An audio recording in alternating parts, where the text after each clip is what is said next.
snack. Me and you gonna have a little chat about books.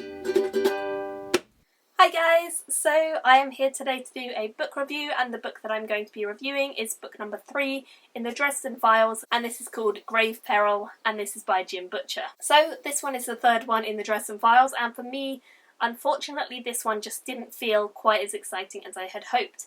It had some really great elements. There were some really creepy things, and the whole tone of voice for the whole series has started to get creepier and creepier the more we go through it, and I definitely enjoyed seeing the ghostly elements within this because that was something I was looking forward to, and it was something that I was hoping we were going to see in this book from the title, and we definitely do. I think that there were some really creepy characters that we encounter in the first part of this book, and things were right away action-packed, exciting and fun and crazy, but as the book went on I felt like it was a little bit too drawn out, and some things were a bit sporadic. Some of the plot line lost me in places. It was a little confusing. It was great at the beginning and then teetered downhill a bit in the middle and then was good again at the end, so it was all a bit like, yeah, I like bits of it and I didn't like bits of it. After I really enjoyed the second book, I gave the second book 4 out of 5 stars because it was just a massive improvement over the first one.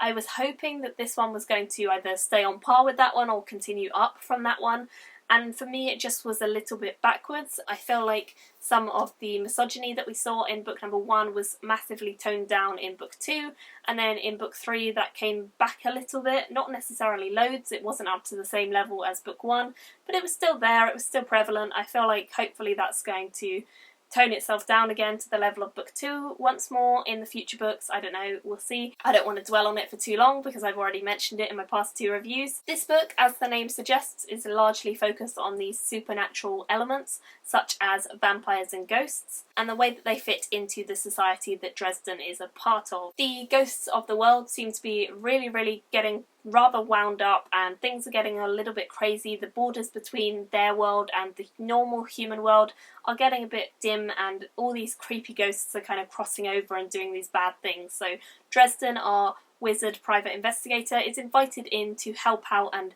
discover exactly what is going on and what is causing all of this ruckus in the ghostly world. We also meet a new character called Michael in this book, and Michael was a character who I really enjoyed meeting, and I felt like he brought out some of the better sides of Dresden's personality, because up until this point it's been mostly focused on Dresden and the police that he's been interacting with and Susan, and we haven't really had any of his friends, so to speak. It's just been females or the police.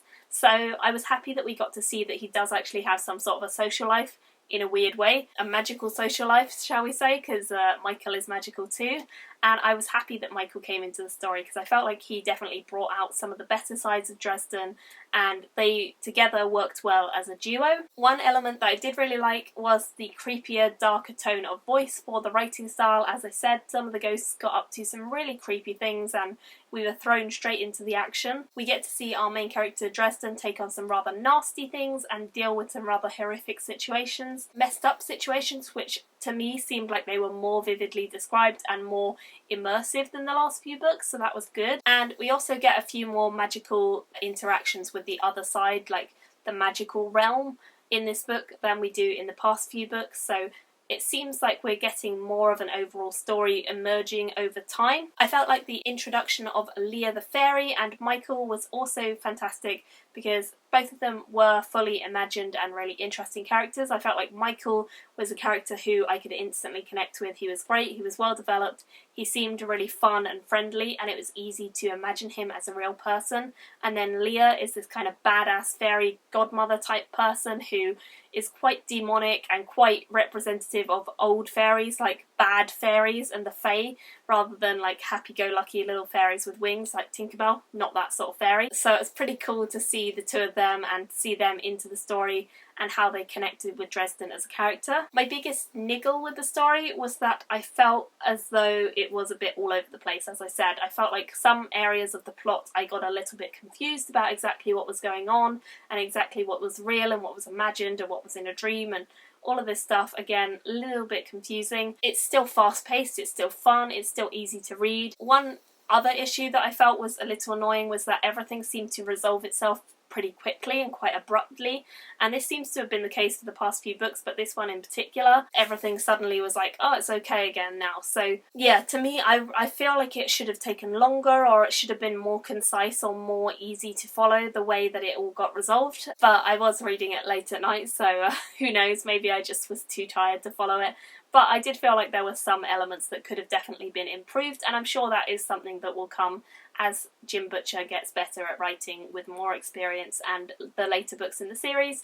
I obviously know that his Codex Alera books are ones that I absolutely love, and I really enjoy the writing style he employs within them, so I am going to continue on with the series, of course. I felt that this book was fun. I felt like it had some really cool elements, and it was the beginning of the real story happening, so that's good. Bit sporadic, so I could only give it a 3.5.